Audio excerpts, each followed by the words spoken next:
The school bully beat me up so bad I ended up in a wheelchair. And my mom? She's this hotshot lawyer, and she became his defense attorney. In court, she twisted everything around and got him off completely. The kid who nearly killed me walked away free. Why? Because his dad paid for her college years ago. When I called her out on it, she didn't even flinch. Everyone's equal under the law, Carl. I can't throw away my professional ethics just because you're the victim. Jay just lost his temper. I couldn't let his whole life get destroyed. I watched that monster walk out of the courthouse like nothing happened, and I just laughed. I pulled out the papers I'd already drawn up to disown her and threw them right in her face. Since you're so ethical and so big on paying back favors, I said, I hope you're ready to defend what's left of your own pathetic life. Mom didn't even look at the papers. To her, I was just a dramatic teenager throwing a fit. Carl, are you done making a scene? She picked up the papers, crushed them without reading a word, and tossed them in the nearest trash can. Mr. Grant's throwing a thank you dinner at the Grandview tonight. You're coming. Jay will be there. He can apologize, and we can all move on. I couldn't believe what I was hearing. Move on? I was stuck in a wheelchair. The guy who put me here just got away with it, and she wanted me to go to his celebration dinner? I'm not going. The words came out cold and flat. I turned my wheelchair to leave. Mom's voice followed me, sharp with anger. Carl, can you stop being so petty? The Grants don't have money. This dinner is costing Mr. Grant half his monthly paycheck. If you don't show up, you're disrespecting me and him. I didn't look back. I just wheeled myself out of there as fast as I could,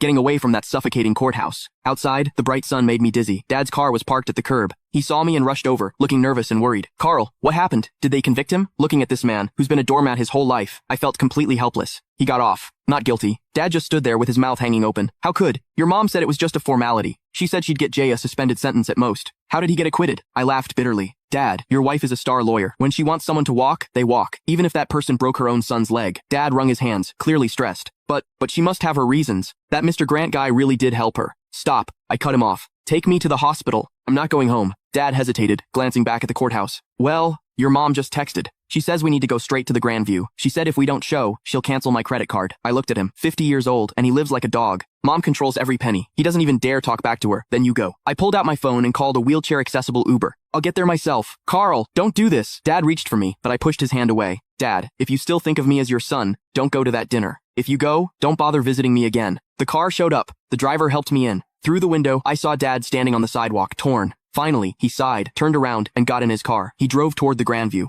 I closed my eyes, and the tears finally came. This was my family. A mom with some twisted hero complex, and a weak, spineless dad. And me, I was the throwaway kid. At the hospital, as soon as I got settled, my phone started blowing up. Jay had posted a bunch of photos on social media. In the pictures, he's holding champagne, looking smug as hell. My mom sat at the head of the table, smiling like everything was perfect. The caption, thanks, Aunt Susan. Justice might be slow, but it always wins. Cheers. Justice. Screw his justice. I opened the comments, full of ass-kissing from Jay's buddies. Jay's the man. Susan's a legal genius. Where's the cripple? Didn't he show up to toast you? Jay's reply, probably crying at home. Haha. I stared at the screen, my hands shaking. Then a new notification popped up. A money transfer from mom. Amount $300. Note, stop sulking.